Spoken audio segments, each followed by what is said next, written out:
क्या आपने कभी सोचा है कि 5 पुरुषों से विवाह करने के बाद उसने सभी पांडवों के साथ सुहाग रात कैसे मनाई होगी? आइए हम इसको एक कहानी के माध्यम से समझते हैं।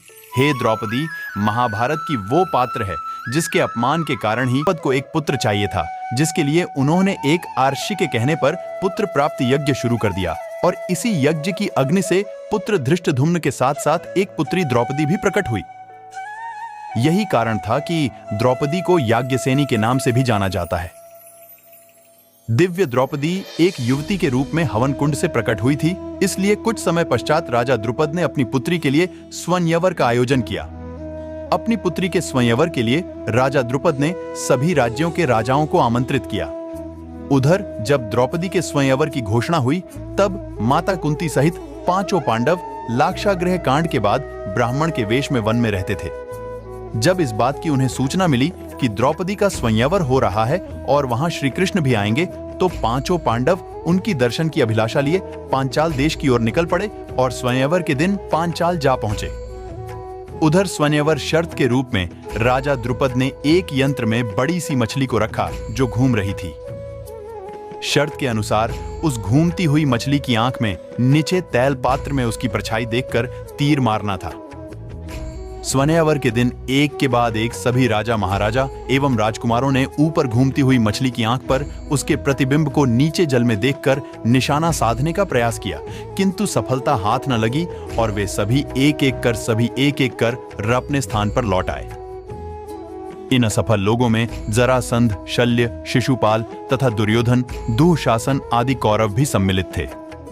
कौरवों के असफल होने पर ब्राह्मण के वेश में स्वयंवर सभा में उपस्थित अर्जुन ने तैल पात्र में मछली की परछाई को देखते हुए एक ही बाण से मछली की आंख भेद डाली। इसके तुरंत बाद द्रौपदी ने आगे बढ़कर अर्जुन के गले में वरमाला डाल दी। उधर राजा द्रुपद को यह चिंता सता रही थी कि आज बेटी का स्वयंवर उनकी इच्छा के अनुरूप नहीं हो पाया। राजा द्रुपद की इच्छा थी कि उनकी पुत्री का विवाह एक पराक्रमी राजकुमार के साथ हो, लेकिन वे यह नहीं जानते थे कि ब्राह्मण वेश में यह पांडुपुत्र अर्जुन ही है। स्वयंवर के बाद 5 पांडव द्रौपदी के साथ माता कुंती के पास जाने के लिए वन की ओर निकल पड़े।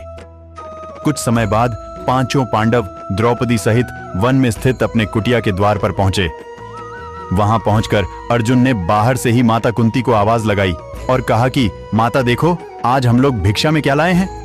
चूंकि उस समय उनकी माता कुंती कुटिया के अंदर भोजन बना रही थी, इसलिए उन्होंने बिना देखे ही यह कह दिया कि भिक्षा में जो कुछ भी लाए हो उसे आपस में बराबर बांट लो। सभी भाई माता की हर बात को आदेश की तरह मानते थे, इसलिए वे सभी उनकी बात सुनकर चुप हो गए। बाद में जब कुंती ने बाहर आकर द्रौपदी को देखा तो वह आश्चर्यचकित रह गई।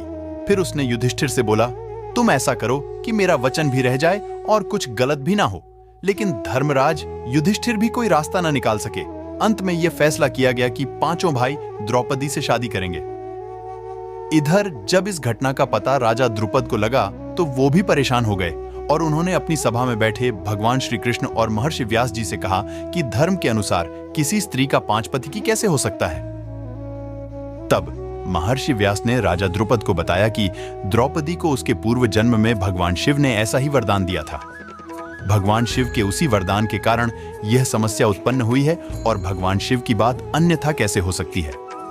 इस तरह महर्षि व्यास के समझाने पर राजा द्रुपद अपनी बेटी द्रौपदी का 5 पांडवों के साथ विवाह करने को राजी हो गए। इसके बाद सबसे पहले द्रौपदी का विवाह पांडवों में ज्येष्ठ युधिष्ठिर के साथ हुआ और उस रात द्रौपदी ने युधिष्ठिर के साथ अपना पत्नी धर्म निभाया। फिर अगले दिन द्रौपदी का विवाह भीम के साथ हुआ और उस रात द्रौपदी ने भीम के साथ अपना पत्नी धर्म निभाया।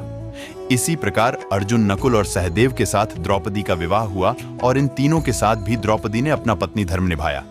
यहाँ सोचने की बात यह है कि एक पति के साथ पत्नी धर्म निभाने के बाद द्रौपदी ने अपने दूसरे पतियों के साथ अपना पत्नी धर्म कैसे निभाया होगा। तो आपको बता दें कि इसके पीछे भी भगवान शिव का ही वरदान था, क्योंकि जब भगवान शिव ने द्रौपदी को 5 पति प्राप्त होने का वरदान दिया था, तब उन्होंने द्रौपदी को साथ में ये वरदान भी दिया था कि वह प्रतिदिन कन्या भाव को प्राप्त हो जाया करेगी। इसलिए द्रौपदी अपने 5 पतियों को कन्या भाव में ही प्राप्त हुई थी। परंतु संतान प्राप्ति हेतु भगवान श्री कृष्ण ने यह सुझाव दिया कि प्रतिवर्ष द्रौपदी एक ही पांडव के साथ अपना समय व्यतीत करेगी और जिस समय द्रौपदी अपने कक्ष में किसी एक पांडव के साथ अपना समय व्यतीत कर रही होगी, तब उनके कक्ष में कोई दूसरा पांडव प्रवेश नहीं करेगा।